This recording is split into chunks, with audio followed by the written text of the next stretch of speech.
been such a passionate defender of women's rights and an advocate for women's equality, not just on social issues, but given the economic power of the potential of women around the world. But you say that we're not doing things fast enough to accelerate that progress. Who do you think in developed nations needs to be convinced most, and what are they not hearing or listening to?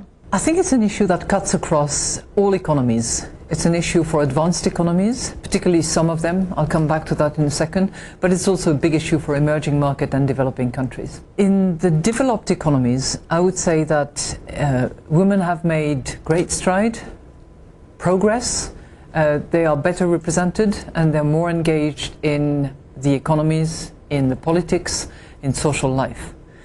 I'll take the case of one country that I know reasonably well because we've studied it carefully, and that is Japan.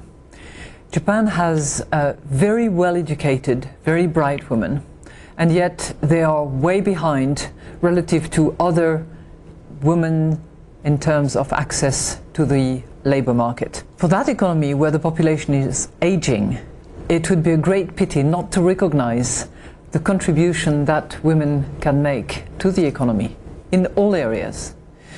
And I believe that it can be addressed with a bit of infrastructure, because the issue of children, for instance, needs to be addressed with better daycare centers, for instance.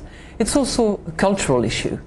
And it's important that the leaders of that country, for instance, recognize, acknowledge, and encourage women to access the labor market. You've also talked a lot about the different leadership qualities that women bring to the table versus men, and in particular risk, especially in financial institutions. What do you think are some of the leadership qualities that women today may need to look to men to adopt? I'm known to have said that there would probably not have been a Lehman Brothers if there had been more sisters together with the brothers. And that's part of the issue.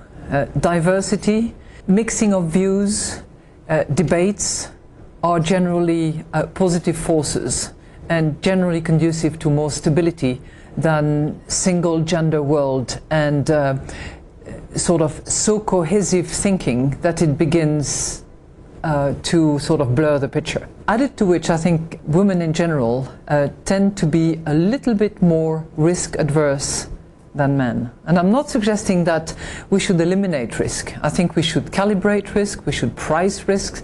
Risk is part of life.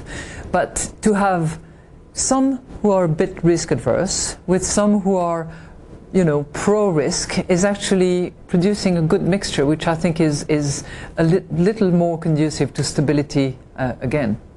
When it comes to leadership, again, it's the diversity resulting from the combination of men and women, which I think is helpful.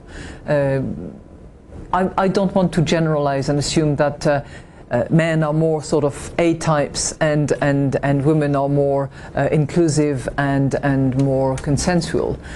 There is a bit of that, let's face it. I've been around for long enough to conclude that there is a bit of both in the two genders, but probably a stronger human factor with women for all sorts of historical and biological reasons as well.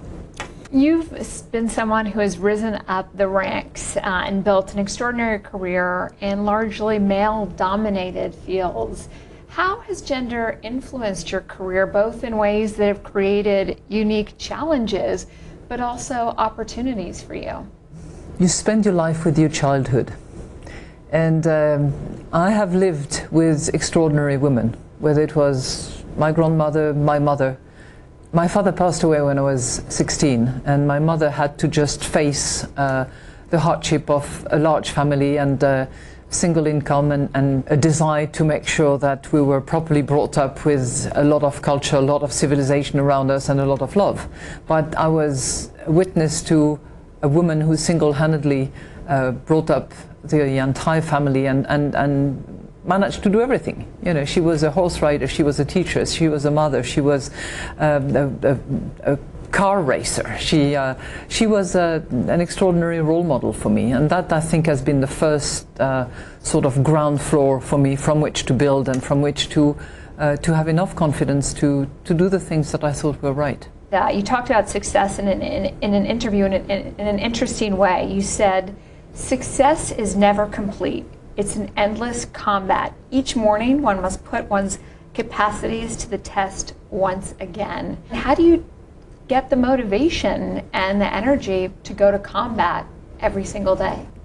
It comes naturally because it's life, and it's an extraordinary venture and an extraordinary challenge every day. That's one of the things that I take from my father. He used to tell us, don't take anything for granted, and I think he was right.